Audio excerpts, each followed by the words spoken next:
sentimentos em geral, né, das plataformas.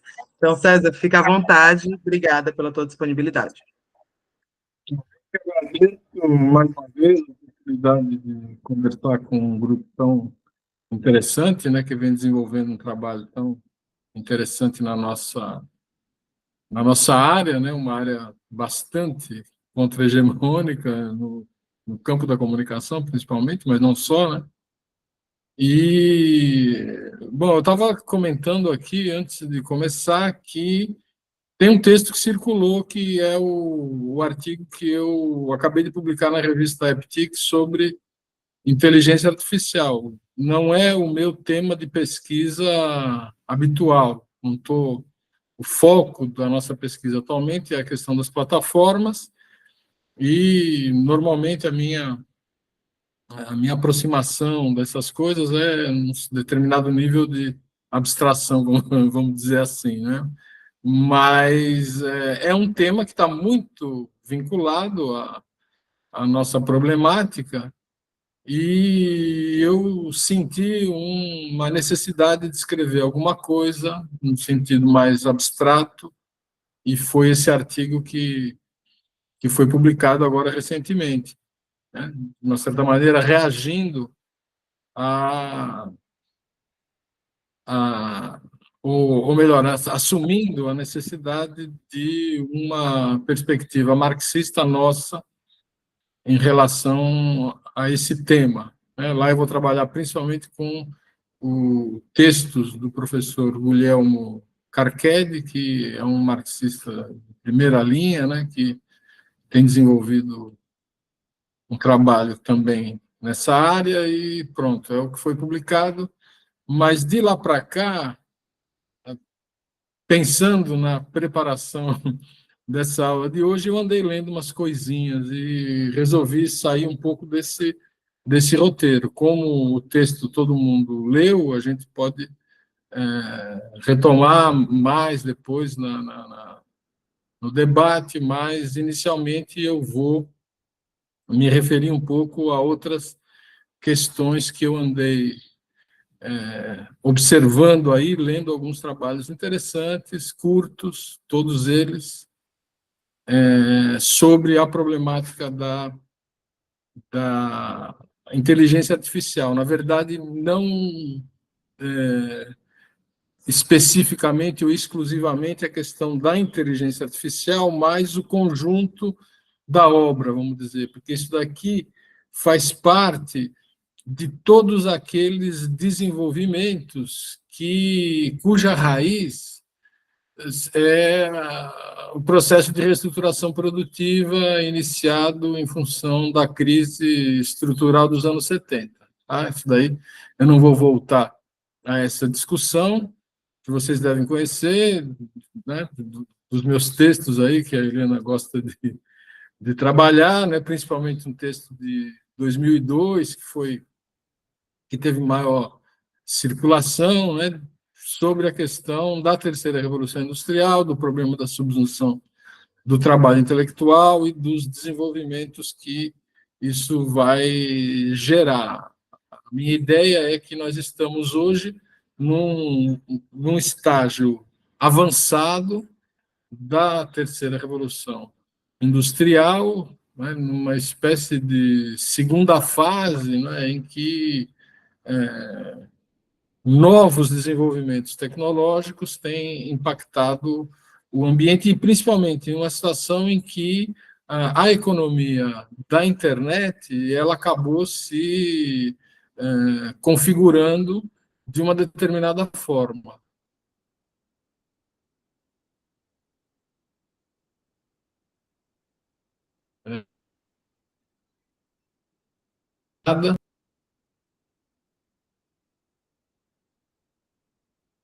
Pelas chamadas empresas de plataforma digital, que controlam o acesso e que, com isso, controlam também o público e controlam dizer, os processos de publicidade, de propaganda e tudo aquilo que era obra de uma indústria cultural que hoje está subsumida num sistema global de cultura mais amplo. Tá? Então, Na verdade, a inteligência artificial ela vai adquirir uma particularidade que a gente pode discutir mais adiante. No entanto, ela faz parte desse conjunto. Mas, do ponto de vista da concorrência capitalista, ela se apresenta hoje, por exemplo, como uma possibilidade de desestruturar a estrutura de poder das plataformas tal como ela foi criada nos últimos 20 anos. Então, é uma inovação tecnológica uma espécie de inovação tecnológica que, de alguma maneira, gera problemas para os atores já instalados. Então, é nesse marco, de qualquer maneira, vamos dizer, é uma possibilidade ainda, e a gente vai ver que, em grande medida, é uma perspectiva ainda bastante fetichista do que seria esse tipo de desenvolvimento nos dias de hoje. Tá? Na verdade, esse é um tema central da nossa discussão. Entender quais são o que está por trás desse tipo de desenvolvimento, que ainda é muito, vamos dizer, a palavra inteligência artificial, uma palavra que a gente poderia fazer uma busca aí, desde quando ela foi utilizada pela primeira vez, muito antigamente, referindo-se a outras coisas. Eu não fiz essa pesquisa, mas é bastante claro, né, que tem todo vamos dizer, a modernidade é cheia desse tipo de coisa, e hoje a inteligência artificial aparece como uma inovação muito importante, e a gente precisa dar a importância devida que ela de fato tem. Então, esse é o marco geral da minha análise. Eu vou seguir aqui acompanhando um texto que eu produzi para essa aula, outro texto, articulando aí o material que eu li, entrando um pouco num debate crítico com alguns deles. É um texto que não está pronto, que é uma coisa que está por aí, mas, então, eu vou ler bastante, espero que vocês tenham paciência. Na verdade, eu comecei com a leitura de um artigo que o Beluso escreveu para a revista Carta Capital, onde ele tem uma coluna, uma pequena coluna, um texto de 2 páginas de revista, em que ele vai tratar dessas questões, vamos dizer, de um modo geral, pegando o mote do conceito de tecnofeudalismo do Varoufakis. Tá? Eu até estava querendo ler com um pouco mais de detalhe o texto do Varoufakis, mas não tive tempo de ontem para hoje de retomar. Mas, de qualquer maneira, é uma estratégia mais metafórica, né, para dizer, olha, o mundo é assim, né? O mundo está mudando, e essa mudança aí pode ser interpretada de diferentes maneiras. O Varoufakis interpreta dessa maneira. Eu vou dizer, olha, ele acha que a nova classe feudal são justamente os proprietários de plataformas digitais, enquanto que a grande burguesia, o grande capital, pelo que eu entendi, eu vou checar de novo no texto, são uma espécie de vassalos desses novos suzeranos, e que as classes trabalhadoras elas adotam um status feudal, vamos dizer assim, né? Ou ele diz assim, o que é bastante, vamos dizer, questionável do ponto de vista, parece uma coisa bastante anacrônica, e, além disso, teria um problema mais específico quando ele vai generalizar, aparentemente, né, tudo isso está para ser verificado, mas quando ele vai generalizar isso como uma questão de renda, que a apropriação do lucro, tal como se define no modo de produção capitalista, estaria dando espaço a sua predecessora histórica, que era a renda, né? Eu vou dizer que, embora a questão da apropriação rentista ela seja importante no caso de muitas das mais conhecidas e importantes plataformas, né, não se trata propriamente de um sistema feudal, mas de como vamos dizer, setores rentistas no interior do capitalismo se apropriam de uma parte da mais-valia produzida socialmente. Essa aqui é a grande questão. De qualquer maneira, eu cito também o Schnitzek, que faz uma taxonomia das plataformas, e eu digo, olha, se você pegar uma plataforma industrial, por exemplo, você pode classificá-la, vamos dizer, como uma evolução bastante previsível do desenvolvimento das forças produtivas em determinados setores. Eu citei uma vez o caso de um estudo que eu li, aí agora não me lembro do nome do autor, sobre a indústria automobilística, que mostra que a tal economia dos dados, né, ela é adotada no chão da fábrica, na indústria automobilística, como forma de controle do trabalho operário finalmente mobilizado na indústria automobilística, sem vamos dizer, diferentemente de uma classificação geral sobre uma espécie de rentismo pré-capitalista que é complicado. No entanto, em que pese essa crítica geral, eu vou dizer que existe um aspecto central das grandes empresas proprietárias de plataformas digitais que a hipótese do Varoufakis contempla, embora sua solução geral para o problema em termos de renda ou de aluguel seja inadequada.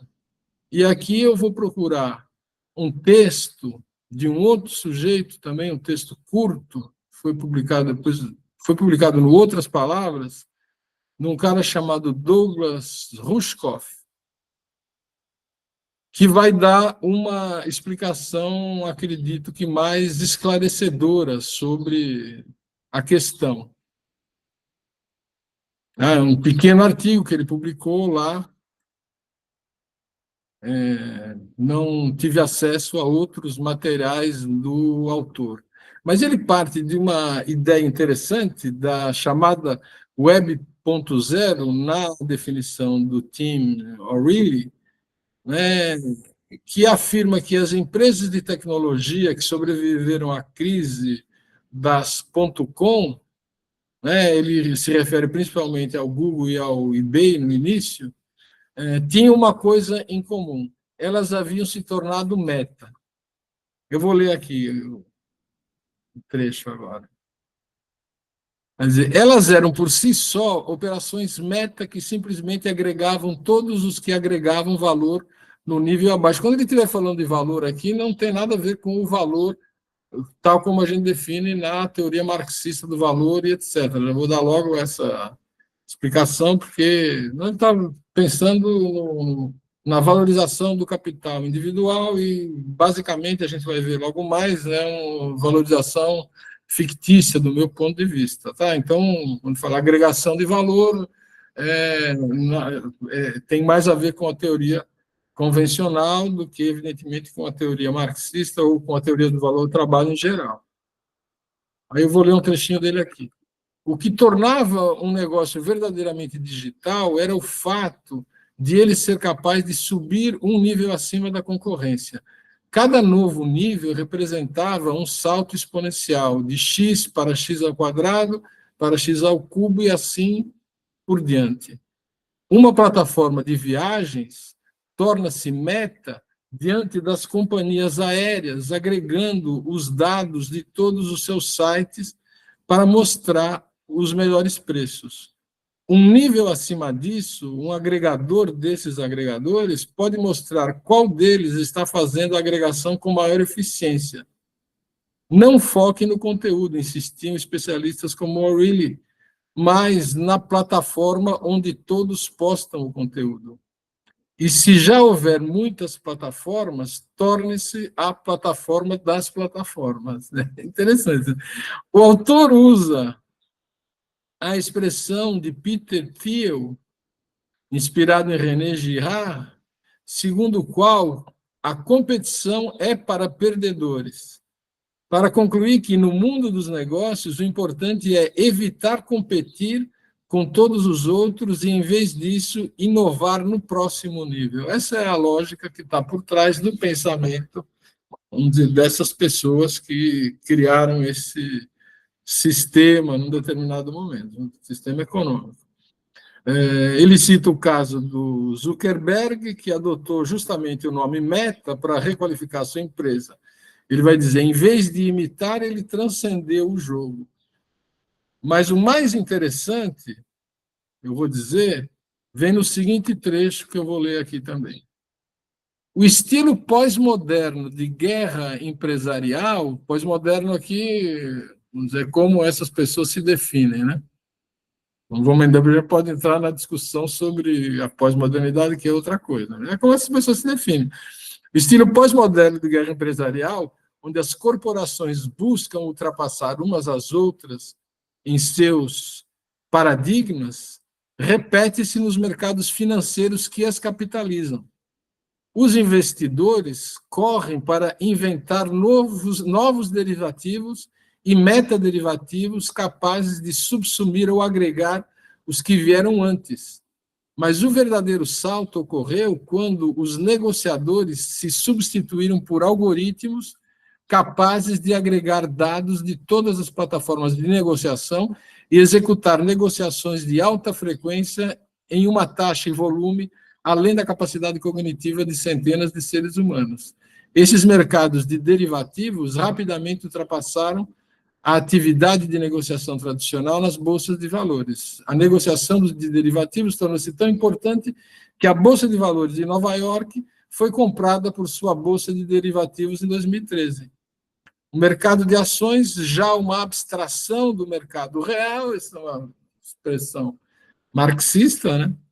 Foi engolido por sua própria abstração. Enquanto isso, ainda mais tecnólogos tentam subir de nível repetidamente, vendendo os algoritmos de negociação, o aprendizado de máquina para desenvolver esses algoritmos ou as plataformas para suportar o aprendizado de máquina. Cada nível de abstração gera o próximo.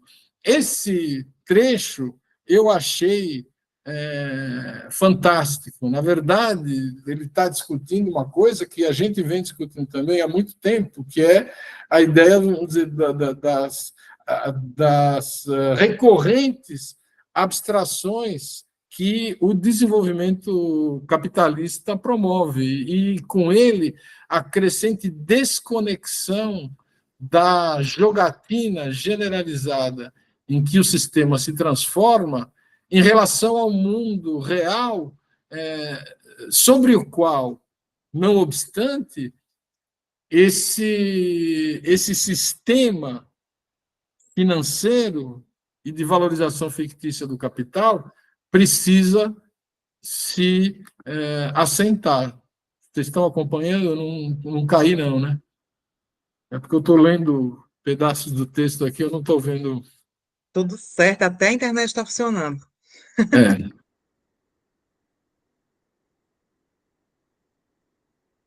Olha, fui falar, deu uma esse travada. parágrafo. Lembra da chamada. Espera, César, volta só um pouquinho. É porque isso já é uma piada interna em relação à internet do César. Acho que você retomou uma leitura e a gente perdeu.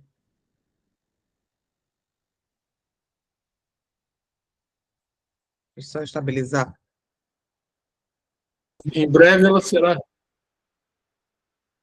Em breve ela será resolvida. Posso retomar, então? Pronto, pode retomar. Tudo bem? Sim, voltou. Então, vou retomar aqui. É o meu comentário do trecho que eu acabei de ler. A Sim. citação é longa, mais esclarecedora de um aspecto central do problema da chamada economia de dados, para o qual Fabrício Zangellini e eu também chamamos a atenção quando indicamos que seria preciso considerar 3 áreas de incidência dos mecanismos de coleta e manipulação de dados em massa, a saber, a. Seu uso em certos processos produtivos, como já citado, né? Controle do trabalho. B, como insumo para as ferramentas de gestão pública, de propaganda, publicidade e as diferentes formas de comunicação de massa tecnicamente mediada. Neste caso, trata-se de controle social. E C, como instrumento da valorização fictícia. É para este último aspecto que Rushkov aponta. Na verdade, ele inverte, de alguma forma, a ordem das determinações ao apresentar, no último trecho citado, a lógica financeira como derivada daquela própria do funcionamento das empresas de plataforma, quando o que ocorre é evidentemente o contrário, isto é, a generalização da lógica financeira, cujo estudo tem uma longa tradição no pensamento marxista, começando pelo próprio Marx. Certo? Vamos dizer, essa tendência abstracionista, ela é própria do capital e ela surge com o capital lá desde a discussão sobre o trabalho abstrato, as abstrações reais, etc., etc. Não é fruto da economia das...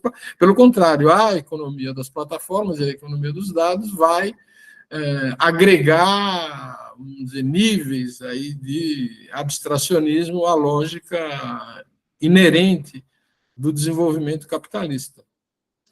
Aliás, ninguém conhece melhor essa história que o próprio professor Beluso, embora não seja esse o foco do Pequeno Alberto, porque eu estou usando o Beluso como eixo aqui do meu diálogo.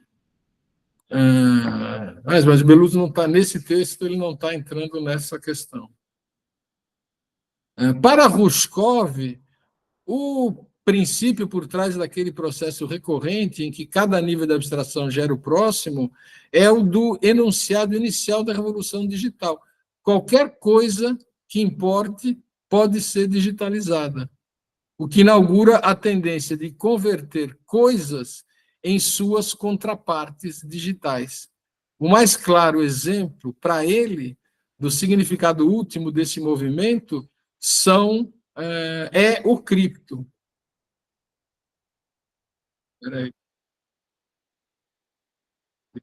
É o cripto, substituto digital para a moeda central, pois, citando, os especuladores estavam menos preocupados em facilitar transações do que em lucrar com elas e aumentar o preço do token Bitcoin. Milhões de computadores em todo o mundo, isso é interessante, agora não tem outro propósito senão atestar o valor do Bitcoin, girando seus ciclos e gastando eletricidade em cálculos sem propósito, consumindo mais energia que toda a Suécia. Estamos literalmente queimando o mundo real para testar o valor dos símbolos digitais. Quer dizer, é uma tendência autofágica, né, do próprio capital que está nos levando para onde nós estamos vendo, já, de maneira bem clara. Generalizando, nova citação. Quando o valor é gerado no processo de subir na escala meta, os dados sobre nosso mundo tendem a se tornar mais importantes do que o que realmente há no mundo. Quer dizer, isso nós estamos vendo todos os dias. Eu tenho visto economistas inteligentes e bem formados para dizer que a economia agora é a economia dos dados. A economia dos dados é o tema que eu insisto lá no artigo com o Fabrício, é a economia do capital fictício, vamos dizer, do cúmulo do capital fictício. Quando o autor fala em geração de valor aqui, bom, essa observação eu já fiz. A economia de dados, é um trecho meu, é a marca da desconexão entre a economia real e as abstrações crescentes que sobre ela se constroem, desvalorizando o momento da produção.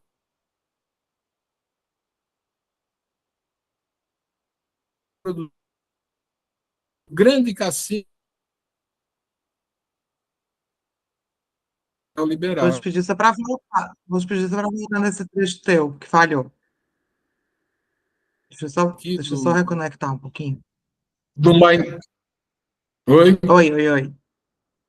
Pode voltar, Deu pode voltar na problema? leitura do teu trecho, que aí falhou. Caiu. Foi, só um pouquinho. Deixa eu só estabilizar um segundo. Dá tempo de tomar uma água. À vontade, Só te aviso. Peraí. não tem problema. Pronto.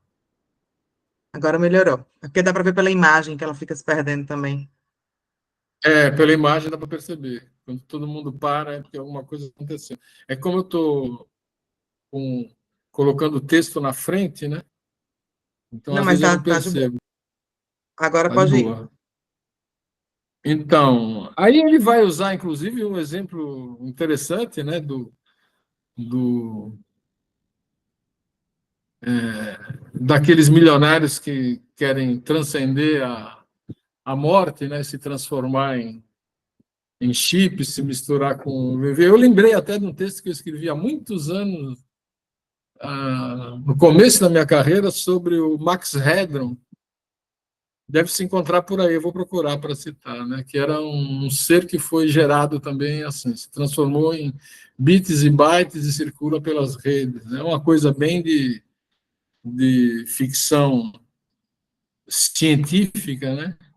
Mas o que eu vou dizer aqui é o seguinte, que essa consciência tecnocrática delirante, em todo caso, só é possível numa situação em que o desenvolvimento das forças produtivas e das relações de produção capitalistas, com suas contradições imanentes, atingiram os limites históricos que se expressam na crise multifatorial em que estamos inseridos. Então, a crise revela, de alguma maneira, as contradições que são inerentes ao desenvolvimento capitalista.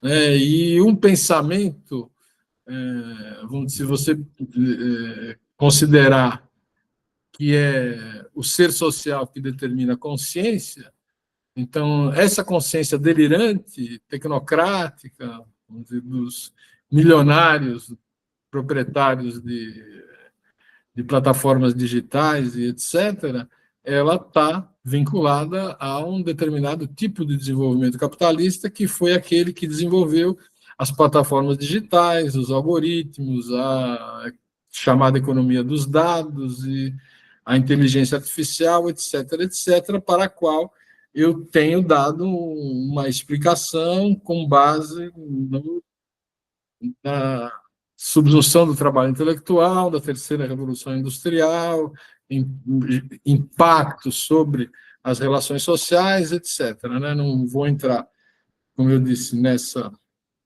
discussão aqui, porque tem um outro texto que também me impactou bastante, que é de uma professora chamada Maria Brochado, que escreveu um capítulo num livro em homenagem ao filósofo Henrique Lima Vaz, eu não conhecia, conheci agora porque eu tive, por um acaso, acesso a esse livro, e ela escreveu um capítulo sobre inteligência artificial. É uma coisa interessante porque, bom, ela vai numa linha, vamos dizer, idealista do, do próprio Lima Vaz, pelo que eu entendi, não discutindo a questão em termos de filosofia do direito, basicamente, mas ela dá umas definições aqui da inteligência artificial e faz uma discussão que muito interessante. Ela vai dizer que a empreitada mais ambiciosa no campo da inteligência artificial é o chamado agenciamento maquínico. Ela coloca entre parênteses Deleuze e Guattari, eu não sei, teria que procurar saber, a gente sabe quem é e do que se trata, né? Agenciamento maquínico de entidades artificiais com competência moral. Tá? Esse é o plano em que ela vai fazer a análise. A análise ela é crítica. Mas esse é um dos fenômenos mais impressionantes do processo mutacional que vivemos. O processo mutacional é a perspectiva do próprio Lima Weiss, que acha que o desenvolvimento da ciência e tecnologia, né, levou o ser humano a uma situação atual de mutação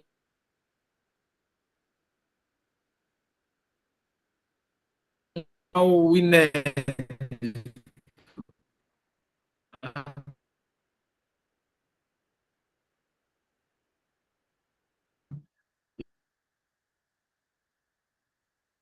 Vou só te interromper de novo.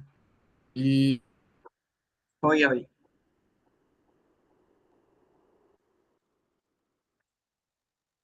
A gente parou no mutacional.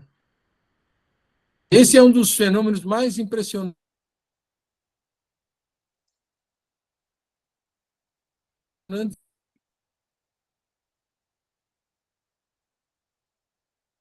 do processo mutacional que vivemos. Tá, Uma tá, só um instante, ficou bem paradinho. Você está me ouvindo?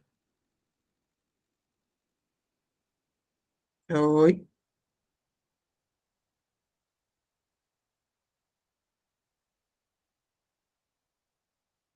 Acho que agora caiu. Caiu. Deixa eu avisar aqui.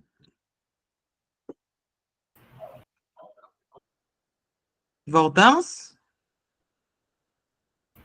Eu creio que o César não. É tipo intervalo, não comercial.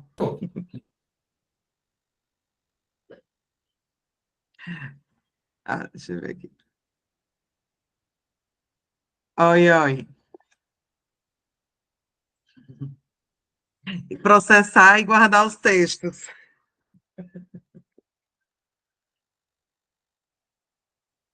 Até 10h30, Luan. Deixa eu só ele voltar.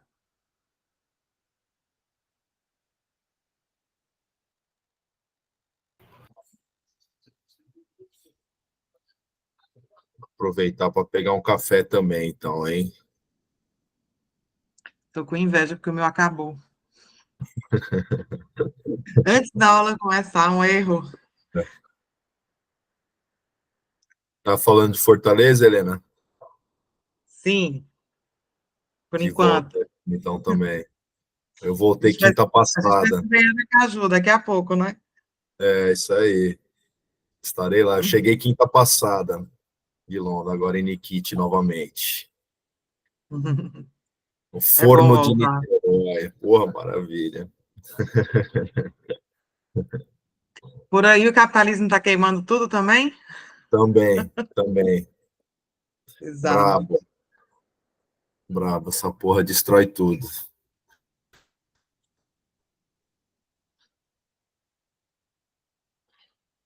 Agora o Nessa César hora que ele voltou. falou, nessa hora que ele, na hora que ele comentou sobre isso, eu fiquei lembrando das imagens de ontem, comparando os filmes distópicos com as imagens das cidades ontem. E assim, as cidades em geral estavam mais poluídas e mais assustadoras, né? Queimando realmente. Voltamos de celular, César? É isso?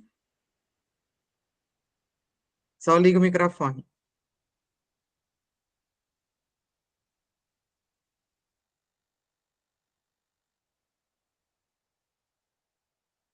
Está desligado ainda.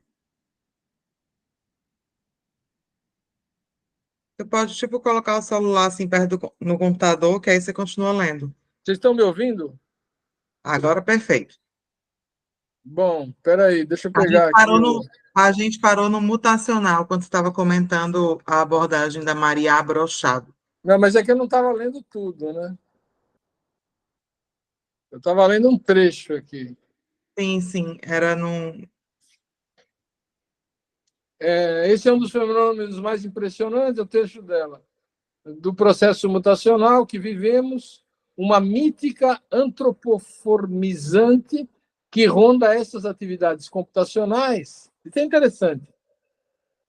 Em torno da qual sugere-se convictamente a atribuição de características humanas ao que não passa de programas computacionais com altíssima capacidade de acumulação e cruzamento de dados dispostos no formato algoritmo, quer dizer, de receitas executáveis para atingir objetivos.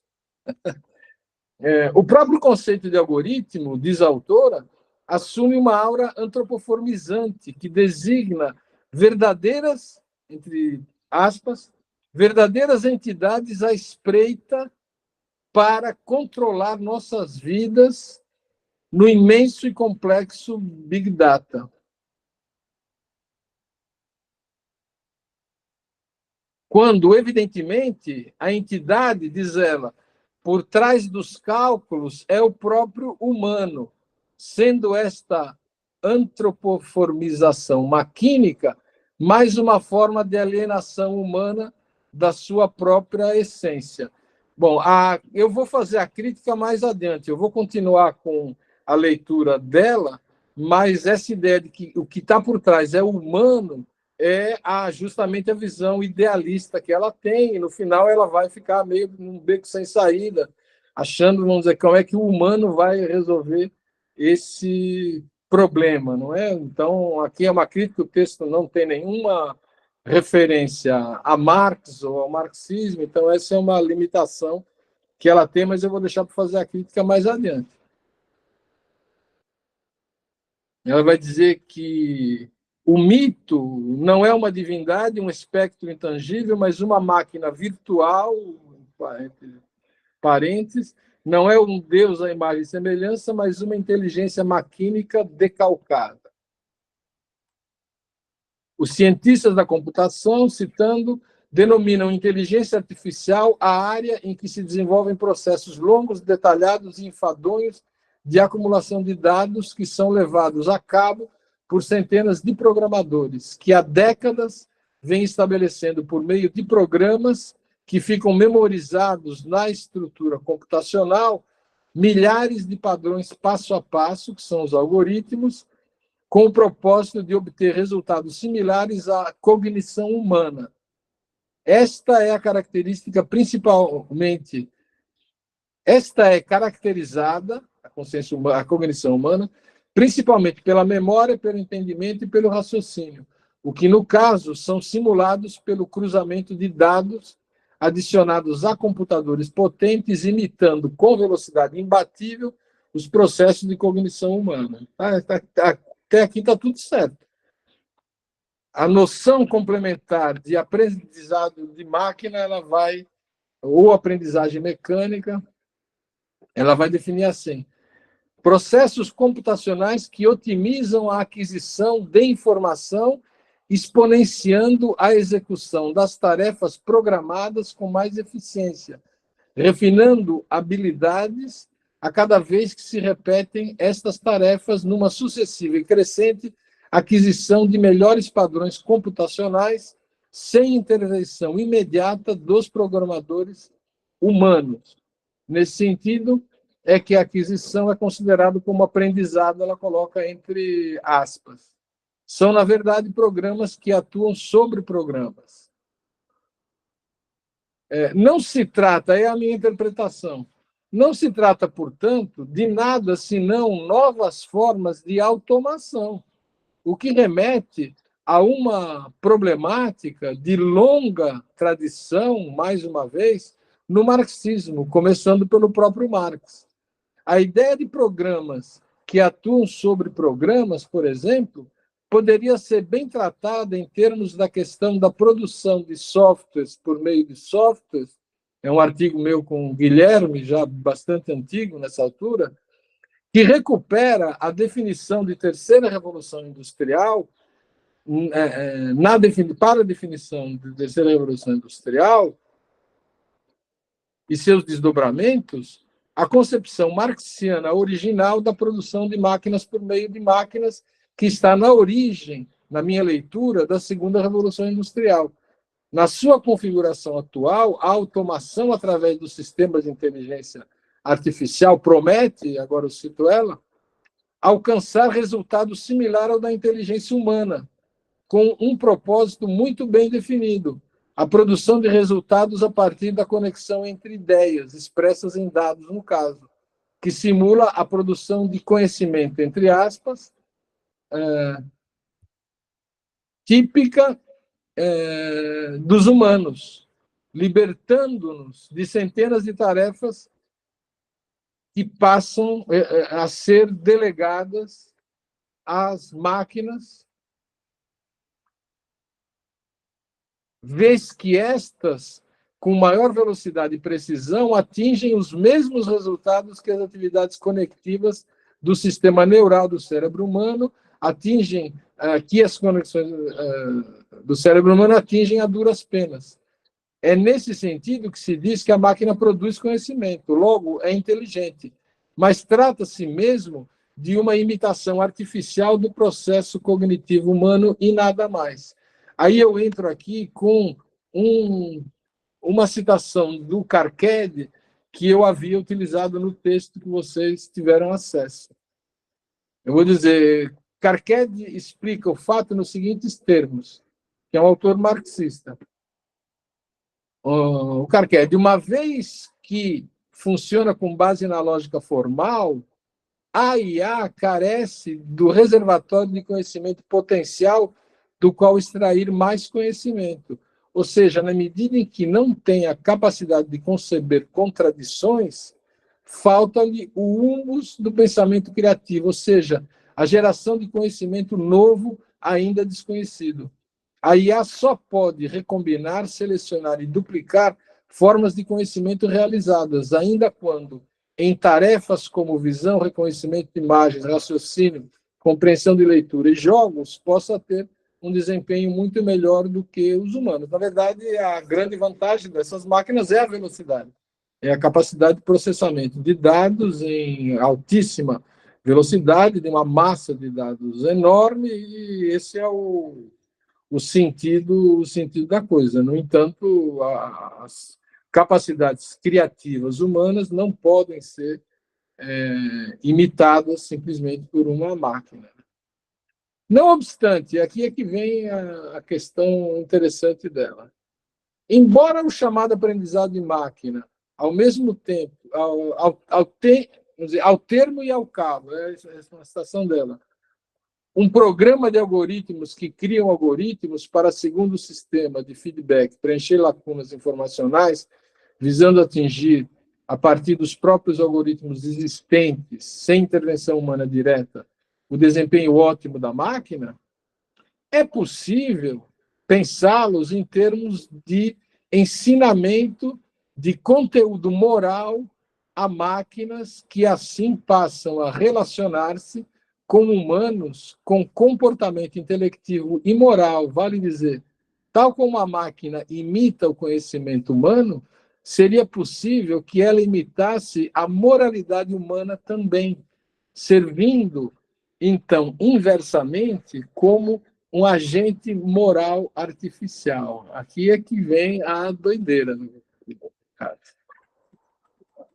Aí, mais adiante, ela vai dizer: ao contrário dos humanos, um robô que seja programado para praticar condutas para o bem não romperia, sob qualquer hipótese, o padrão moral programado, o que equivale a uma programação da inteligência moral universal incorruptível, quer dizer, uma reabilitação artificializada, universal, concreta, efetiva, da razão prática, o que é hoje possibilitado pelas tecnologias de entes inteligentes, Pela relação humana com estes, afigura-se como factível o melhoramento da performance moral humana inspirada em máquinas incorruptíveis.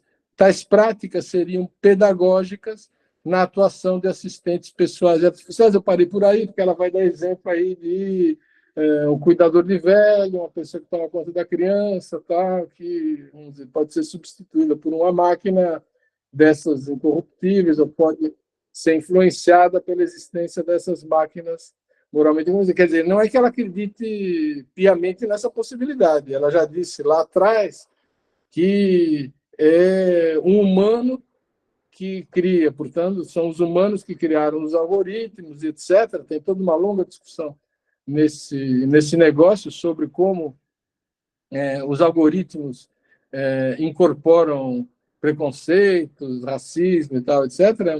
Foi uma boa literatura analisando isso daí. Ela não desconhece esse fenômeno, mas ela levanta aqui a possibilidade dessa coisa de você pensar num desenvolvimento ético, evidentemente, se as máquinas forem produzidas por pessoas muito éticas e muito... Enfim, é uma doideira, mas é uma coisa que está na praça, que está sendo discutida.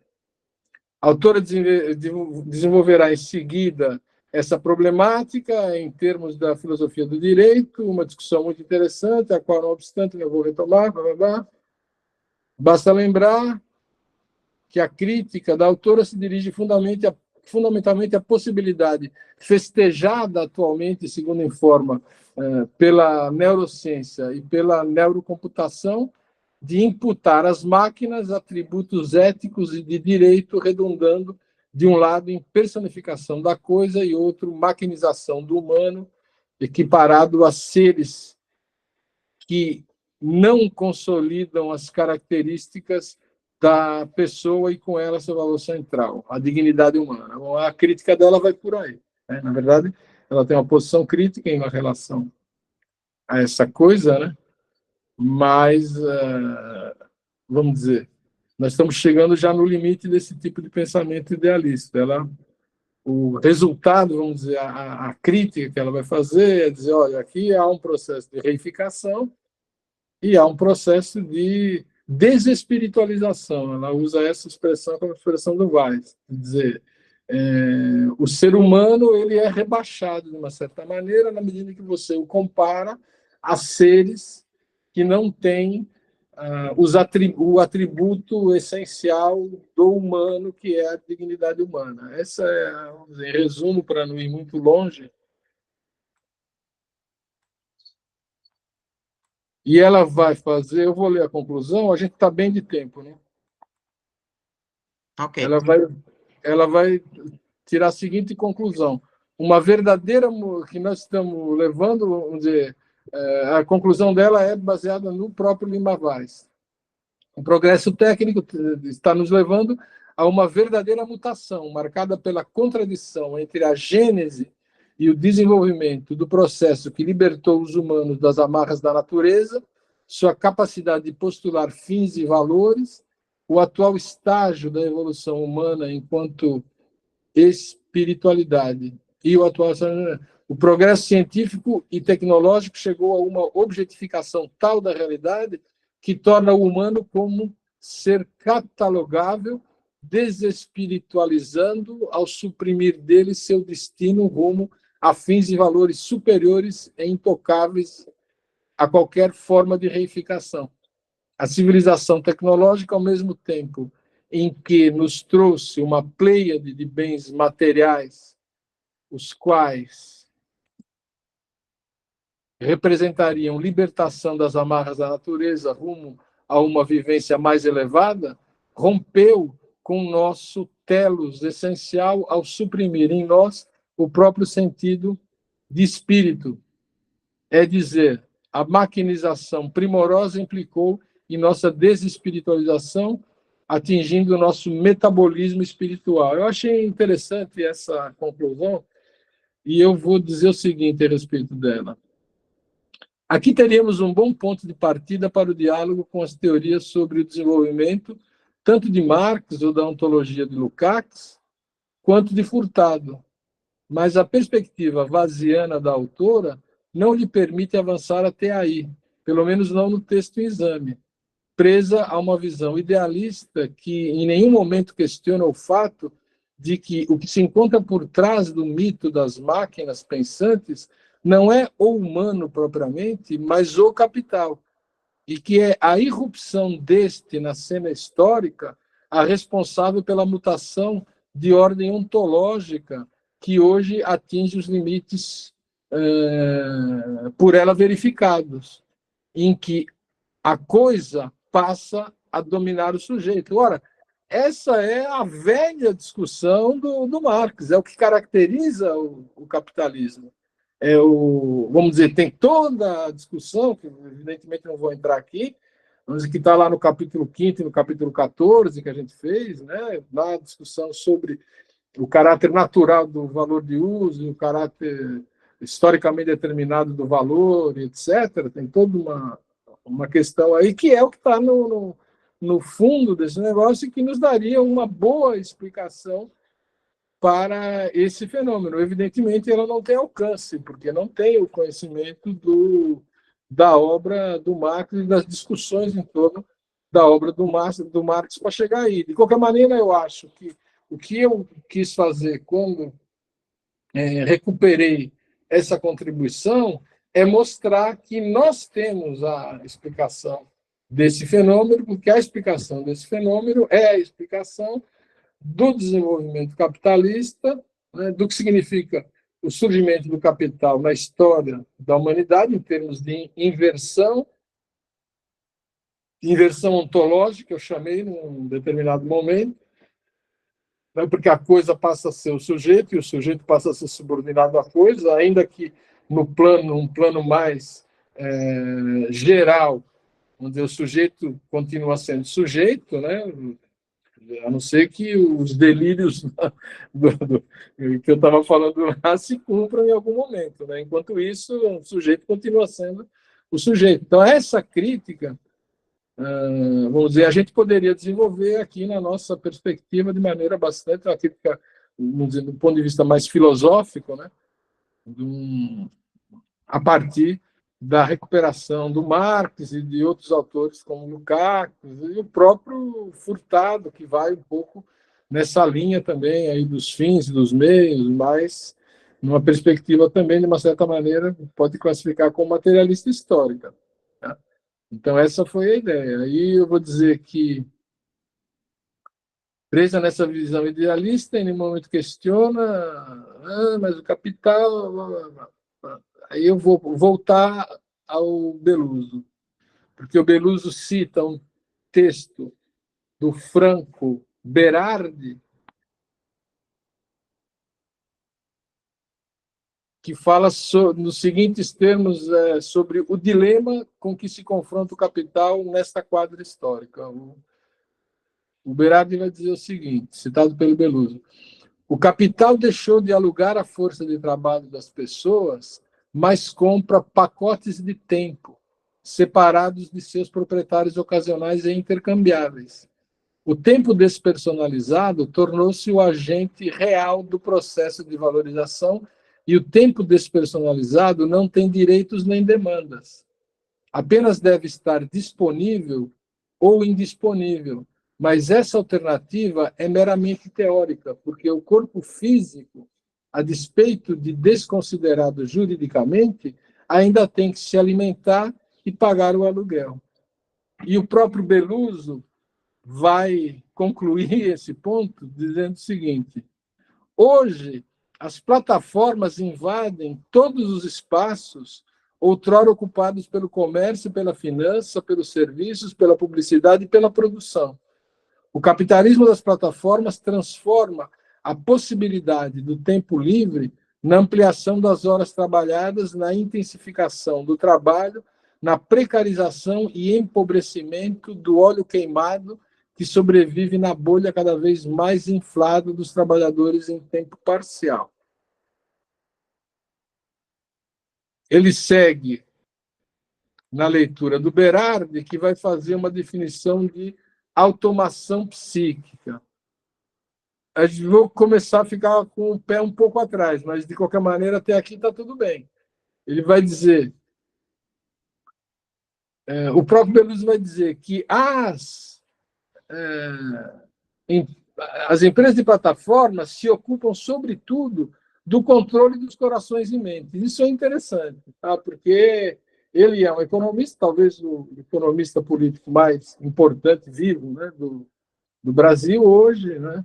Mas ele está remetendo aqui, eu vou dizer, para o segundo aspecto daqueles três que eu citei no texto com o Fabrício. O controle dos corações e mentes, as formas de manipulação.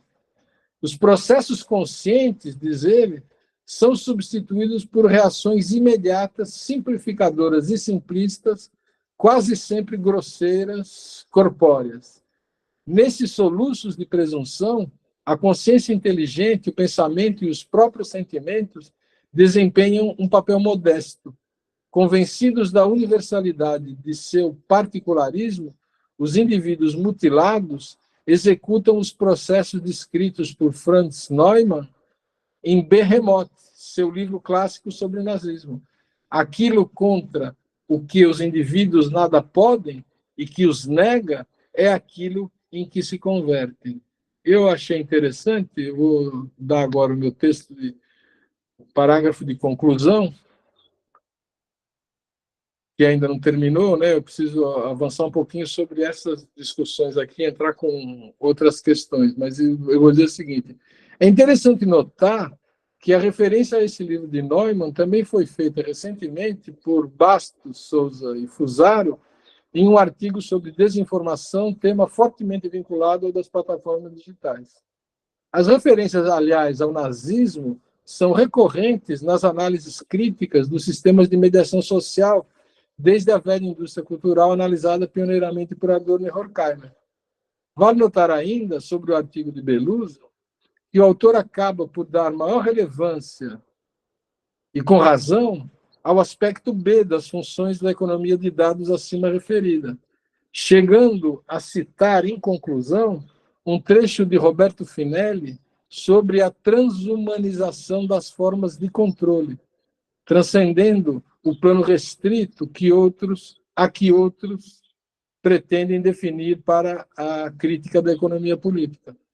Aproxima-se, assim, de alguma forma, da tradição da economia política da comunicação e da cultura, tal como nós, rebentos do Instituto de Economia da Universidade Estadual de Campinas, a entendemos. Eu parei por aqui, porque eu achei que dei uma volta e recuperando alguns dos temas que a gente está trabalhando aí e tentando mostrar que... Deixa eu ver se eu consigo entrar agora por aqui. Tentando mostrar que vamos dizer, a perspectiva da economia política que nós adotamos é a mais adequada para entender esse fenômeno e tentando levantar alguns aspectos importantes.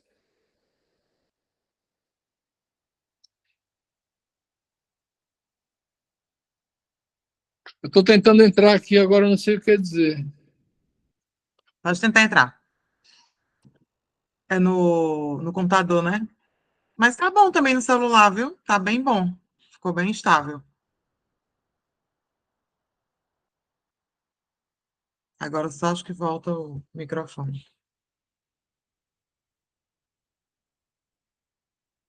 Deixa eu parar aqui rapidinho para a gente ter uma gravação